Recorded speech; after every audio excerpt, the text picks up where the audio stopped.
الحمدللہ وکفیٰ وسلام علی عبادہ الذین اصطفیٰ اما بعد۔ اللہ تعالی نے جس کلمہ طیبہ کو مسلمانوں اور کافروں کے درمیان فرق کی چیز بنایا ہے، اس میں جو لفظ الہ ہے اس پہ بات چل رہی تھی، اور الہ میں بنیادی طور پر قرآن کریم کے حوالے سے عرض کیا تھا کہ دو صفات پائی جاتی ہیں، اور دنیا میں جتنی بھی مشرک اقوام ہیں، شرک کی پہلی سیڑھی یہ ہے کہ وہ کسی کے متعلق، زندہ اور مردہ کے متعلق یہ تصور باندھ لیں کہ اسے ہر چیز کا ہر وقت علم ہے،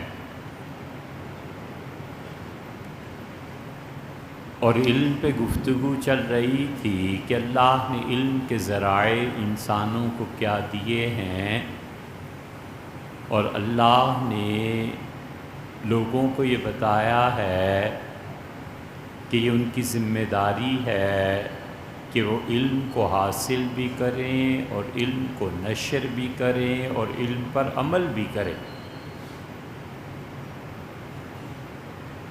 اسی لیے قرآن کہتا ہے کہ ان الذین یکتمون ما انزل اللہ، وہ لوگ جو چھپاتے ہیں ان چیزوں کو جو اللہ نے نازل کی ہیں اور سچائی کا اظہار نہیں کرتے، ان پر لعنت پڑے اللہ کی، اس کے فرشتوں کی اور دنیا بھر کے انسانوں کی، جو علم کے حق کے کتمان کا جرم کرتے ہیں۔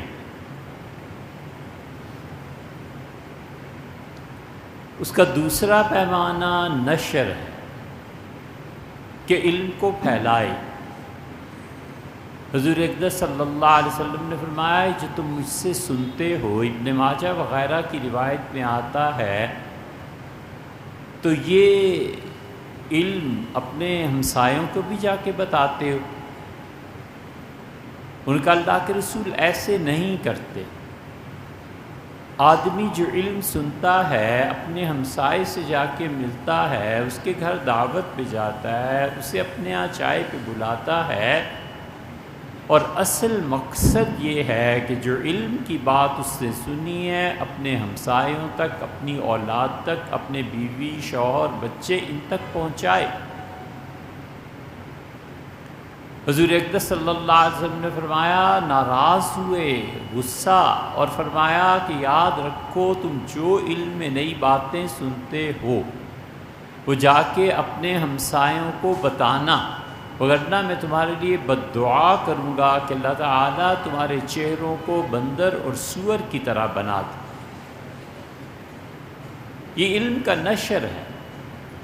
اسی لیے یہ منبر اصل میں حکمرانوں کے لیے تھا، اور حکمران سب سے زیادہ صاحب علم ہوا کرتے تھے، اپنی عوام کو علم بھی بتاتے تھے، نشر بھی کرتے تھے اور نافذ بھی کرتے تھے۔ اور تیسری چیز علم کا تقاضا یہ کہ اس پہ عمل کرے۔ ابو سینا بڑے آدمی، ان کے بارے میں ایک غلطی ہوئی، وہ انشاءاللہ کسی وقت آپ سے عرض کریں گے، وہ ہم سے غلطی ہوئی۔ اور ابو سینا نے شفا اور قانون یہ کتابیں ایسی لکھیں جو آکسفورڈ یونیورسٹی میں کئی صدیوں دہائیوں تک پڑھاتے رہے، فرانس میں پڑھاتے رہے، پھر اس پہ پابندی لگی، اور پابندی کے بعد عوام کے احتجاج نے اس پابندی کو ختم کیا اور کلیسا کے خلاف انقلاب آیا۔ ابو سینا نے شفا کے بالکل آخر پہ جو باب باندھا ہے اس میں اس نے علم کے ذرائع پر گفتگو کی ہے، اور ابو سینا نے علم کے ذرائع پر بحث کی ہے۔ تو ابو سینا کو کچھ دن اپنے زمانے کے بہت بڑے اولیاء کرام میں سے حضرت ابو سعید رحمۃ اللہ علیہ کی خانقاہ پہ گزارنے پڑے۔ جب وہ چلنے لگا تو اس نے اپنے ایک دوست کو کہا کہ تم تو حضرت کے ہاں مقیم ہو، حاضر باش ہو، میرے بارے میں نفیاً یا اثباتاً، تعریف میں یا میرے خلاف کوئی ایک لفظ بھی حضرت اگر بولے نا تو لکھ کے مجھے بھیج دینا، کیونکہ تم جانتے ہو کہ حضرت کبھی بھی بغیر ضرورت کے بات نہیں کرتے، اور جو بات کرتے ہیں ایک ایک لفظ ایسا ہوتا ہے کہ جس کا متبادل ہم لوگ نہیں تلاش کر سکتے۔ کئی دن اور ہفتے گزر گئے اور حضرت ابو سعید رحمۃ اللہ علیہ کچھ نہیں بولے۔ آخر اس سے پوچھا کہ حضرت گولی سینا جیسا صاحب علم آیا تھا اور یہاں ہماری خانقاہ میں رہ کے گیا، آپ کوئی تبصرہ نہیں فرماتے؟ تو حضرت ہنس پڑے اور فرمایا کہ بہت بڑا صاحب علم ہے اور بہت علم اللہ نے اسے دیا ہے، مگر مسئلہ یہ ہے کہ اخلاق کا جو اعلیٰ مرتبہ ہے وہ نہیں رکھتے۔ اس سے ٹھیک بعینہ ہی یہی جملے لکھ کے بھیجے۔ تو ابو علی سینا کو بڑا تعجب ہوا اور جھٹکا لگا، اور اس نے جواباً خط لکھا اور اسے کہا میں یہ اپنی کتابیں بھجوا رہا ہوں، یہ ساری انسانی اخلاقیات ہی پہ تو مبنی ہے، میں عمر بھر اس کو کہتا رہا ہوں کہ انسان بنو، اخلاقیات کو سیکھو۔ تعجب ہے کہ حضرت جیسا آدمی یہ تبصرہ کرے کہ میرے پاس اخلاقیات نہیں ہے۔ تو ساری کتابیں لے کے وہ آدمی آیا، خط دیا، اس دوست نے پڑھا اور قصہ مختصر کہ حضرت کے سامنے جب بات گئی تو انہوں نے فرمایا کہ میں نے یہ نہیں کہا کہ ابو علی سینا اخلاقیات جانتے نہیں ہیں، میں نے کہا رکھتے نہیں ہیں۔ جاننے اور رکھنے میں فرق ہے۔ جاننا نام ہے علم کا، اور رکھنا نام ہے اپنے آپ کو مٹا دینے کا۔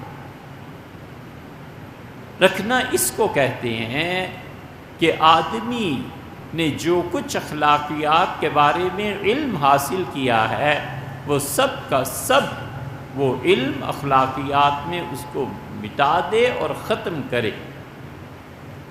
بھوپال میں حضرت یعقوب صاحب مجددی رحمۃ اللہ علیہ تھے، اور ان کے بڑے غالباً خلیفہ بھی تھے ان کے، نعمان صاحب تھے۔ 47 کی جنگ ہوئی، 47 کی جب تقسیم ہوئی تو کسی نے کہا کہ فلاں جگہ ایک ہندو نے مارا، اور اگر ہمارے نعمان ہوتے تو پھر پتہ چلتا کہ جوابی کارروائی کسے کہتے ہیں۔ حضرت رحمۃ اللہ نے فرمایا کہ اگر وہ جوابی کارروائی ہوتی اور ہندو جان لیتے کہ وہ کیا ہوتی ہے تو انہیں خانقاہ رہنے کا کچھ فائدہ نہیں تھا۔ اسے حضرت خانقاہ کا کیا فائدہ، مزاج کیا ہے، ہمیں کیا ہونا چاہیے؟ تو فرمایا کہ اس ہنگامے میں جب حق اور باطل کی کوئی تمیز نہیں رہی ہے، نعمان ہوتے تو ہم نے اسے یہی سکھایا ہے کہ ہندو کا مکہ کھا کر چپ کر کے سر جھکا کے واپس چلے آؤ، آگے سے جوابی حملہ نہیں کرنا۔ کچھ پتہ نہیں حق کیا ہے اور باطل کیا، بات سے بات چلتی ہے۔ اس لیے انسانی اخلاقیات میں اپنے آپ کو رکھنا پڑتا ہے۔ اخلاق جاننا کافی نہیں ہے، علم کافی نہیں ہے، بلکہ اس کے لیے اپنے آپ کو کھپانا پڑتا ہے، اپنے آپ کو فنا کرنا پڑتا ہے، وگرنہ انسان اپنے علم سے فائدہ نہیں اٹھاتا، اور محض ایک بات زبان سے نکلتی ہے اور دوسرے کے کانوں تک بس اتنے ہی ہوتی ہے، پہنچ جاتی ہے، لوگوں نے سن لیا۔ اسی لیے جو لوگ اپنے علم پر عمل کرتے ہیں اور تنہائی میں اللہ سے ڈرتے ہیں اور ان کی تنہائیاں پاک ہیں، اللہ عز و جل کی معرفت اس شخص پہ حرام ہے جس شخص کی تنہائی پاک نہیں۔ سوال ہی پیدا نہیں ہوتا، سر پھوڑ کے مر جائے اللہ کی راہ کی خوشبو بھی نہیں ملتی جب تک کہ اس کی تنہائی پاک نہ ہو۔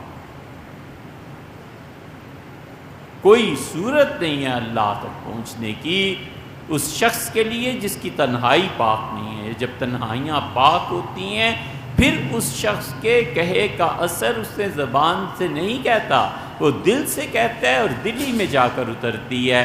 اگر علم پہ اس کا عمل نہیں ہے اور اخلاقیات صرف جاننے کی حد تک محدود ہیں تو یہ جانتا ہے، بیان کرتا ہے، وہ سنتا ہے اور ایک سے سن کے دوسرے سے نکال دیتا ہے، کوئی فائدہ اس کا نہیں ہوتا۔ اس لیے جو لوگ اخلاقیات رکھتے ہیں ان کا مقام کچھ اور ہے، جو جانتے ہیں ان کا مقام کچھ اور ہے۔ اخلاقیات رکھنے کا سیدھا سادہ مطلب یہ ہے کہ اخلاقیات اس میں ایسے گھل جاتی ہیں جیسے نمک پانی میں گھل کے اپنا وجود کھو دیتا ہے، کیونکہ وہ جانتا ہے کہ میں کچھ نہیں، وہ جانتا ہے کہ میرا امتحان ہے، وہ جانتا ہے کہ گالی دے رہا ہے جو میں ایک امتحان میں آ گیا ہوں اور اللہ دیکھنا چاہتا ہے کہ میں گالی کا جواب کس چیز سے دے رہا ہوں، وہ جانتا ہے کہ حق اس وقت میرے دشمن کے پاس ہے تو میں دشمنی کے باوجود حق کے ساتھ کھڑا ہوں یا اپنے نفس کے ساتھ کھڑا ہوں، میں کہاں کھڑا ہوں۔ یہ سب چیزیں انسانوں کی اخلاقیات پر مبنی ہیں اور انہیں سکھاتی ہیں۔ دینی اور مذہبی لوگوں میں ایک بہت بڑا ابتلا اور آزمائش کا مقام یہ ہوتا ہے کہ کسی ایک چیز کو پکڑ لیں گے اور چمٹے رہیں گے اس کے ساتھ، اور باقی پوری زندگی اگر دین کے خلاف ہے تو وہ کوئی پرواہ نہیں، مگر یہ چیز نہیں چھوڑ، اور یہ بہت بڑا خسارہ ہے۔ محمود خلجی، یہ خلجیوں کو آپ پڑھیں، تغلقوں کو پڑھیں، یہ ساری ہندوستان کی تاریخ ہے نا، غوری، غزنوی، خاندان غلامہ، پھر خلجی، پھر تغلق، پھر لودھی، پھر مغل وغیرہ وغیرہ۔ محمود خلجی ساری زندگی دو کام بہت اطمینان سے، بہت زیادہ، ایک نماز کبھی نہیں چھوڑتا تھا تکبیر اولیٰ سمیت، اور ایک وہ حلال کا رزق کھاتا تھا۔ یہ دونوں چیزیں اس کی زندگی میں نمایاں تھیں، اور مسلمانوں کا یہ حال تھا کہ بغداد میں قاضی نے خلیفہ وقت کی شہادت رد کر دی۔ پورے بغداد میں خبر پھیل گئی کہ امیر المومنین آئے تھے ایک معاملے میں اور انہوں نے آ کر عدالت میں شہادت اور گواہی دی، اور قاضی نے کہا کہ آپ کی گواہی قبول نہیں ہے، کوئی اور گواہی لائیے۔ انہوں نے کہا حضرت میری گواہی قبول نہیں ہے، میری زمین کے بارے میں۔ انہوں نے کہا تم نماز پڑھتے ہو لیکن جماعت چھوڑ دیتے ہو، جو جماعت ترک کر دیتا ہے بغیر کسی عذر کے یہ کبیرہ گناہ کا مرتکب ہوتا ہے، تو تم تو فاسق آدمی ہو، تمہاری گواہی کیسے قبول کی جا سکتی؟ چپ کر کے امیر المومنین واپس چلے گئے۔ کسی نے کہا قاضی نے یہ کہا اور یہ کہا، ان کا مجھے فخر ہے کہ میری سلطنت میں ایسے لوگ پائے جاتے ہیں جو سچ میرے منہ پہ کہنے کی ہمت رکھتے ہیں۔ محمود خلجی کے یہاں بھی یہی تھی،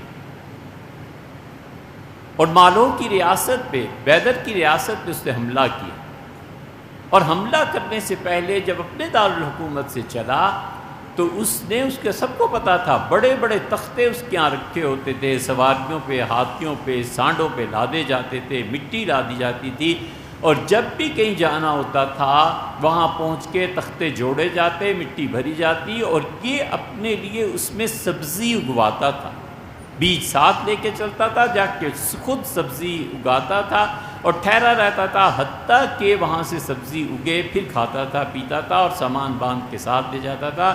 اتنا زیادہ حلال رزق کا اہتمام کرتا تھا۔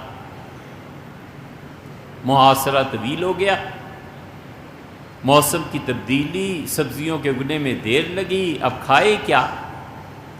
مصیبت پڑ گئی کہ روٹی تو ہے، سبزی نہیں ہے، اور جو وہ چاہتے تھے وہ نہیں ہے۔ تو پوچھا، یہاں کوئی بزرگ معلوم ہوا کہ شمس الدین کرمانی رحمۃ اللہ علیہ ہیں اور حیات ہیں، خدمت میں حاضر ہوا اور کیا حضرت کوئی ایسی زمین بتا دیں یہاں جو کسی نے حلال مال سے خریدی ہو، اور میں بھی اس میں اپنے حلال مال سے خریدے ہوئے بیج ڈالوں، سبزی اگے، تاکہ میں کچھ کھانے پینے کا بندوبست کروں۔ تو شمس الدین رحمۃ اللہ علیہ سنتے رہے، اور پھر فرمایا حلال اور حرام کی تمہیں اتنی تمیز ہے کہ پیاز، لہسن اور سبزی تک تم حرام کا لقمہ نہ لو، اور ہم مسلمان، ہمارے آباء و اجداد مسلمان، اور یہ جو تم ہمارا خون کرنے آئے ہو اور مارنے آئے ہو اور اس شہر کو اجاڑو گے اور لوگوں کو کے گھر لٹ جائیں گے اور ساری خلق کے خدا تباہ ہو جائے گی، یہ حلال حرام کی یہاں کوئی تمیز نہیں، صرف سبزی میں ہی رہ گئی ہے۔ روپڑ یہی ہوتا ہے کہ بیلنسڈ لائف نہیں ہوتی۔ علم ہے اور اس علم پہ عمل جو کھپا دے، علم کے ذرائع ہیں۔ علم کا ذریعہ سب سے بڑے ذرائع جو اللہ نے قرآن پاک میں ذکر کی ہیں، اللہ نے بتایا ہے کہ علم کا بہت بڑا ذریعہ خدا کی طرف سے الہام ہے، دل میں بات ڈال دینا ہے۔ الہام کی صورت یہ ہے کہ فرشتہ آ کے انسان سے بات کرتا ہے اور بس بات ختم ہو جاتی ہے۔ فرشتہ آتا ہے اور کافر کو کچھ کہتا ہے، یہ کافر پہ بھی الہام ہوتا ہے، اسے پتہ ہی نہیں ہوتا، مسلمان کو بھی پتہ نہیں چلتا، بہت بڑے بڑے لوگوں کو پتہ نہیں ہوتا۔ فرشتہ آیا بغیر اس کی آواز سنے ایک بات اس کے دل میں آ گئی، اللہ کی طرف الہام ہو گیا۔ اسی الہام کو کبھی کبھی خدا وحی سے تعبیر کرتا ہے، اور اللہ کیا کہتا ہے؟ اللہ تعالیٰ فرماتے ہیں اوحینا الی امہ ان ارضعیہ، اور ہم نے موسیٰ علیہ السلام کی والدہ کی طرف وحی کی۔ وحی سے کیا مراد ہے؟ کہ کسی فرشتے نے آ کے بات کی، ہم نے اس کے دل میں ڈالا یہ دونوں صورتیں، ہم نے کہا اپنے بچے کو دودھ پلا، فَإِذَا خِفْتَ عَلَيْهِ، اور جب تو اپنے بچے موسیٰ علیہ السلام پر تو یہ ڈر محسوس ہو جیسے کوئی لے جائیں گے حکومت کے کارندے یا مار دیں گے، تو پھر اسے دریا میں ڈال دے۔ یہ ہے اللہ، جہاں موت نہیں بھی آنی تو بھی آئے۔ وہ فرعون کے سپاہی تو پھر آئیں گے تو ماریں گے نا، یہاں تو بالکل سیدھے موت کے منہ میں پھینک دو۔ اللہ ان چیزوں سے دکھاتا ہے کہ میں اللہ ہوں، یہ سب چیزیں میری مخلوق ہیں۔ فَلْقِهْ فِي الْيَمِّ، دریا میں پھینکا، اور اللہ تعالیٰ اسی لیے کہتے ہیں کہ اس سے پھر اپنی بیٹی کو بلایا اور کہا قصی، پیچھے پیچھے جا اور دیکھ یہ بچہ کدھر جاتا ہے۔ یہ علم کا ذریعہ ہے، اور اللہ کہتا ہے وَأَوْحَيْنَا إِلَى النَّحْلِ، اور ہم نے مکھی شہد کی اس کے دل میں یہ بات ڈالی کہ دیکھ تو اپنے گھر کے رہنے کی جگہ اونچی اونچی پہاڑوں میں بنا۔ فَاسْلُكِ سُبُلَ رَبِّكَ ذُلَلًا، تیرے پروردگار نے اس فضا میں تیرے لیے راستے مقرر کیے ہیں، تیرے لیے سڑکیں بنا دی ہیں، ان سے ادھر ادھر نہیں ہونا۔ ثُمَّ كُلِي مِن كُلِّ الثَّمَرَاتِ، ہر قسم کے پھول سے اس کے رس کو چوس لے۔ اور اللہ کہتا ہے اس میں ہم نے شفا کی ہے، شہد جو تم کھاتے ہو۔ اور کھانا کیا، سیدنا علی رضی اللہ عنہ نے کیسی عجیب بات فرمائی، انہوں نے کہا تمہاری سب سے بڑی خواہش اور تمہاری لذتیں تم غور کرو تو تم لذتوں کے لیے ریشم پہنتے ہو اور وہ کیڑے کی قے ہے، اور شہد کھاتے ہو اور شہد کی مکھی کی قے ہے، جب اس کا معدہ بھر جاتا ہے تو وہ جو کچھ اس سے چوسا تھا اسے اگل دیتی ہے نگلنے کے بعد۔ اس سے تم اور سب سے اچھی چیز چہرہ دیکھتے ہو اور سب سے گندی چیز کے طلبگار ہوتے ہو، ان کا یہ ہے تمہاری حقیقت۔ سیدنا علی رضی اللہ عنہ کہتے تھے 2 مرتبہ اس راہ سے گزرتے ہو، پیشاب کی جگہ سے، دونوں کے پیشاب کی جگہ سے گزرتے ہو، اور پھر تم کہتے ہو کہ میں ہوں۔ اسی لیے وہ گزرے ایک جگہ سے۔ ایک مولوی صاحب واعظ کوئی کر رہے تھے، سیدنا علی رضی اللہ عنہ باہر کھڑے ہو کے سنتے رہے، پھر چل پڑے۔ کسی نے کہا حضرت یہ مولوی صاحب بیان کیا کر رہے تھے؟ فرمایا وہ کہہ رہے تھے کہ مجھے پہچانو میں کتنا بڑا آدمی۔ یہ وہ چیز جن لوگوں کو اللہ نے علم دیا ہوتا ہے نا، وہ حقیقت امر تک پہنچتے ہیں کہ ہے کیا۔ اللہ کہتا ہے میں نے شہد کی مکھی کی طرف وحی کی، یعنی اس کے دل میں یہ ڈالا، موسیٰ علیہ السلام کی والدہ کے دل میں ڈالا۔ الہام بہت بڑا ذریعہ ہے جس کے ذریعے اللہ علم دیتا ہے اپنی مخلوق کو، بس دل میں ڈال دیتا ہے۔ اور الہام کے لیے پاک دل چاہیے، پاک دل پاک چیز کو قبول کرتا ہے۔ اگر دل ناپاک ہو جائے تو کبھی کبھی الہام بند ہو جاتے ہیں، اس کو رہنمائی نہیں ملتی، اور کبھی کبھی یہ ہوتا ہے کہ فرشتہ آتا ہے اور یہ سنتا ہے، الہام ہوتا ہے اور اس کو شک ہوتا ہے کہ پتہ نہیں ہے یا نہیں ہے۔ اللہ کے وہ بندے اب دنیا سے خالی ہو گئی دنیا ان سے، جن کو آ کے فرشتہ کوئی بات کہہ دیتا تھا، بغیر کسی وجہ کے اٹھ کے وہ کام کرنے لگتے تھے، اور پھر بعد میں سمجھ آتی تھی کہ یہ کوئی پوچھتا کہ حضرت کی کیوں کام کر رہے ہیں، کہاں جا رہے ہیں، کیوں یہ چیز کھا رہے ہیں، کہتے تھے مجھے کچھ پتہ نہیں ہے، لیکن طبیعت اس کے خلاف اب چل نہیں سکتی۔ علم کا بہت بڑا ذریعہ وہ انسان کو، اگر وہ جھوٹ نہ بولے، یہ جھوٹ نہ بولنا، غلط بیان سے کام نہ لینا، یہ بنیاد ہے پوری۔ اللہ اپنی مخلوق کو پہچان اور روشناسی کے مراحل سے گزارتا ہے، اور آدمی اپنی فراست سے جان لیتا ہے کہ یہ کام اب ہونے والا ہے۔ فراست کی بات، ہمارے حضرت مولانا ابو الحسن علی ندوی رحمۃ اللہ علیہ کہتے تھے کہ ہم عرفات کے میدان میں تھے، اور ہمارے شیخ اٹھے اور اچانک جا کر بس میں بیٹھ گئے۔ ہم حیران ہوئے کہ عرفات کے میدان میں عبادت کی جگہ میں حضرت رحمۃ اللہ علیہ کیسے، تو ہم بھی چپ کر کے چل پڑے، اور تھوڑی دیر میں اتنی شدید ہوائیں چلیں، ایسی شدید بارش ہوئی کہ خیموں کی تنابیں اکھڑ گئیں، اور پورے عرفات میں ہر طرف چیخ و پکار مچ گئی، اور اللہ کی رحمت ایسی برسی کہ جو صبح سے عرفات میں غفلت طاری تھی، چند منٹوں میں وہ پورے دن کی عبادت کا متبادل فراہم ہو۔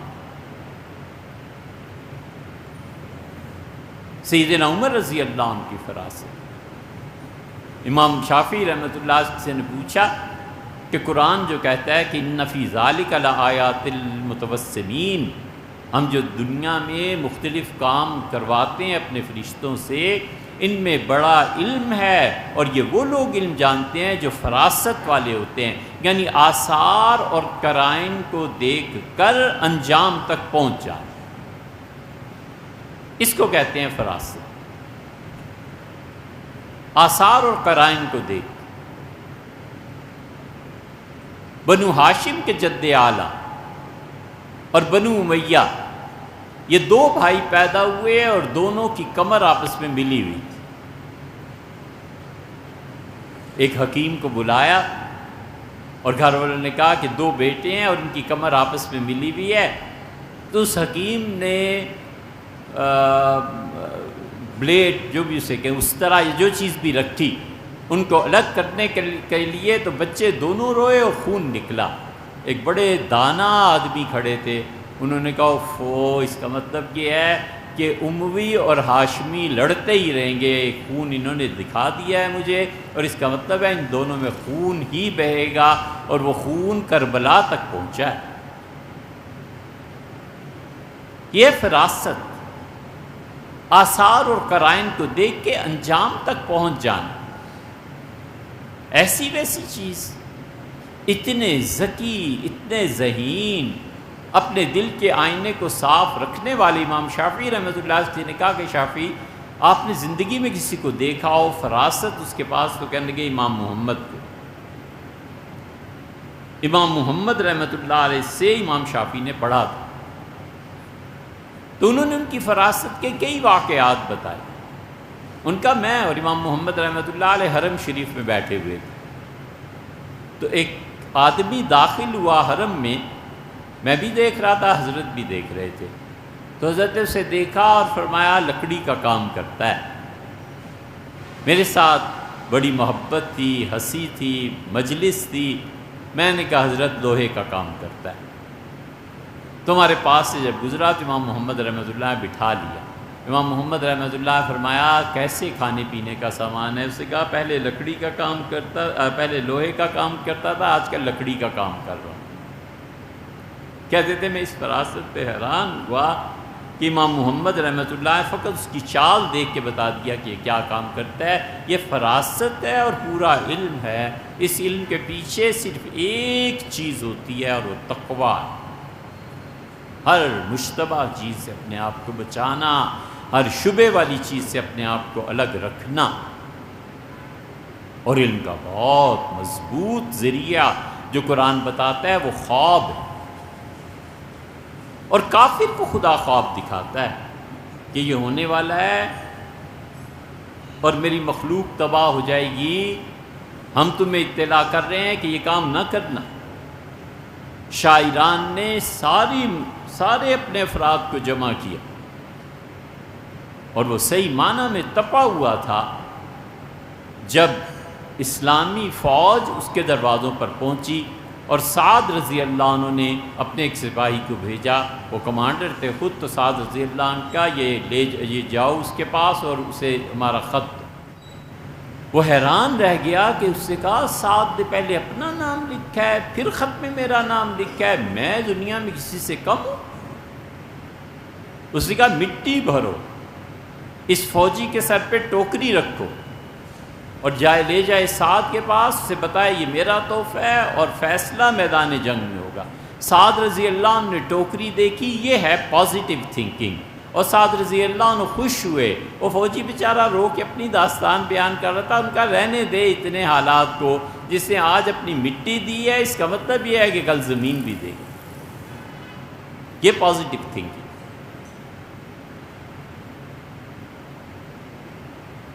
سارے ایرانی جمع، رستم کھڑا ہوا اور اسی نے اصل ٹکر لی تھی مسلمانوں سے۔ اس نے کہا بادشاہ سلامت، آپ کے بعد عہدہ آپ نے مجھے دیا ہے، کمانڈر بنایا ہے تمام ایران کی افواج کا، میں صرف ایک بات آپ لوگوں سے کہنا چاہتا ہوں، جنگ کا فیصلہ ہے، میں پیچھے بالکل نہیں ہٹوں گا، ہم لڑیں گے۔ لیکن میں نے رات خواب میں دیکھا کہ ایک آدمی ہے، اس کا قد بہت لمبا ہے، ایران میں جہاں جہاں پر ہمارے اسلحے کے ذخائر آئے ہیں وہ آدمی لے کے مجھے چلا ہے، ایسے جیسے میں اس کا نوکر اور غلام ہو گیا ہوں۔ اس نے ہر جگہ پر تالے کو کھولا ہے، چابی مجھ سے لی ہے اور پھر تالا لگا دیا ہے، ہر جگہ پہ تالوں کو کھول دیا ہے، پھر اس کے بعد اسے بند کر کے چابی مجھ سے واپس لے لیا، اور میں بالکل بے بس ہو گیا ہوں۔ اس خواب کے متعلق آپ لوگ کیا کہتے ہیں؟ انہوں نے کسی نے کچھ کہا اور کسی نے کچھ کہا۔ جب سعد رضی اللہ عنہ کے سامنے آیا ہے رستم، تو اس سے پوچھا تمہارے امیر کون ہیں؟ انہوں نے کہا کیسے ہیں، ساری چیزیں اس سے معلومات منگوائیں، تو معلوم ہوا کہ سیدنا عمر رضی اللہ عنہ کو اس نے خواب میں دیکھا ہے۔ وہ دیکھنے کا مطلب یہ تھا کہ وہ کافر امیر المومنین کو دیکھ رہا ہے تاکہ خلق خدا جنگ سے بچے۔ اس سے بادشاہ کو لکھا اور اس نے کہا نہ کریں جنگ، ہم ہار جائیں گے اور خلق خدا تباہ ہو جائے گی۔ جو میں نے خواب دیکھا ہے اس کا مطلب یہ ہے کہ لوگ ہمارے سارے اسلحے کے ذخائر پہ قابض ہو جائیں۔ یہ ہوتا ہے اس طرح کی چیز، خواب سے رہنمائی کی جاتی۔ ہمایوں کہتا ہے میں نے اللہ سے درخواست کی تھی کہ خواب کے ذریعے مجھے بتا دیں کہ میرا اور شیر شاہ سوری کا کیا بنے گا۔ تو میں نے رات کو خواب میں دیکھا اور شیر شاہ سوری نے مجھے زمین پر مارا ہے، اور پھر اس کے بعد میں اٹھا ہوں، پھر مجھے جو مارا ہے دوسری مرتبہ تو اتنا شدید کہ اس نے میرے چاروں ہاتھ، دونوں پاؤں چاروں میں کیلیں ٹھونک دی ہیں۔ تو کسی نے کہا اس کا مطلب، اس نے کہا ایک مرتبہ تو مجھے ملک بدر کر دے گا اور غالب آ جائے گا، اور دوسری مرتبہ وہ مجھے اٹھا کر وہ یا اس کی اولاد جو بھی مجھے پھینکے گا، پھر اس کے بعد میری حکومت رہے گی۔ کیلیں ٹھونک دی ہیں، اس کا مطلب یہ ہے کہ مغلوں کی حکومت دیر تک قائم رہے گی۔ یہ خواب تھا، یہ اس کی تعبیر تھی۔ خواب کے ذریعے اللہ علم دیتا ہے، اسی لیے اللہ کہتا ہے لَقَدْ صَدَقَ اللَّهُ رَسُولَهُ الرُّؤْيَا بِالْحَقِّ، ہم نے اپنے نبی صلی اللہ علیہ وسلم کو جو خواب میں دکھایا تھا اسے سچا کر دیا۔ ابراہیم علیہ السلام کا معاملہ دیکھیں، وہاں خواب کے ذریعے رہنمائی ہو گئی۔ اور پچھلی مرتبہ آپ سے عرض کیا تھا، دو چیزیں انسان کو زندگی میں کبھی بھی ان چیزوں کے خلاف نہیں کرنا چاہیے، ورنہ اللہ کی طرف سے رہنمائی رک جاتی ہے، نہیں ہوتی۔ اللہ اپنے فیصلے دکھاتا ہے کافروں کو بھی ایمان والوں کو بھی، کہ لوح محفوظ میں نے یہ لکھ دیا ہے، اور وہ لوح محفوظ کی ریفلیکشن ہوئی رستم پہ، لوح محفوظ کی ریفلیکشن ہوئی سیدنا یوسف علیہ السلام کے دل پہ، وہ ریفلیکشن ہوتی ہے اگر دل کا آئینہ صاف ہے، ہوتی ہے دل کا آئینہ صرف ایک چیز سے خراب ہو جاتا ہے اور اس پہ ساری مٹی اور کیچڑ آدمی مل لیتا ہے خود اپنے ہاتھوں سے، نتیجہ یہ کہ ریفلیکشن ہوتی ہے خدا کے فیصلوں کی، آدمی اسے دیکھ نہیں سکتا اور وہ صرف ایک چیز ہے، نہ نماز پڑھے، نہ روزہ رکھے، نہ کسی اور عبادت میں رہے، وہ جو چیز ہے ریفلیکشن جس سے رک جاتی ہے وہ فحاشی۔ جو آدمی جتنے بے حیائی کے کاموں میں پڑتا ہے وہ اسی اعتبار سے اپنے دل کے اس آئینے پہ کیچڑ مل لیتا ہے، اور اس کیچڑ کو دھونا ہو تو پھر نماز آ جاتی ہے، نماز اس کیچڑ کو دھو دیتی ہے، اور کوئی اس کا ذریعہ نہیں ہے ایک یہ کام نہ کرے اور ایک ہمیشہ سچ بولے۔ حضور اقدس صلی اللہ علیہ وسلم سے پوچھا گیا تھا کہ اللہ کے رسول قرب قیامت میں اگر کوئی رہنمائی کے لیے نہیں رہے گا تو پھر رہنمائی کیسے ہوگی؟ آپ نے فرمایا اصدقہم حدیثاً اصدقہم رؤیاً، تم میں جو آدمی جتنا سچ بولے گا اللہ اتنی زیادہ اس کی رہنمائی کرے۔ ہمیشہ سچ بول، سچ نہیں بولے گا رہنمائی رک جائے۔ تو علم کے ذرائع الہام، علم کا ذریعہ فراست ہے، علم کا ذریعہ خواب، علم کا ذریعہ ہمارے حواس خمسہ ہیں، پانچوں حواس سے علم حاصل کرتا ہے، دیکھتا ہے، سنتا ہے، خوشبو کو محسوس کرتا ہے، چھوتا ہے، ان سب چیزوں سے علم حاصل ہوتا ہے۔ یہ بات انشاءاللہ مزید آئندہ جمعے کو بیان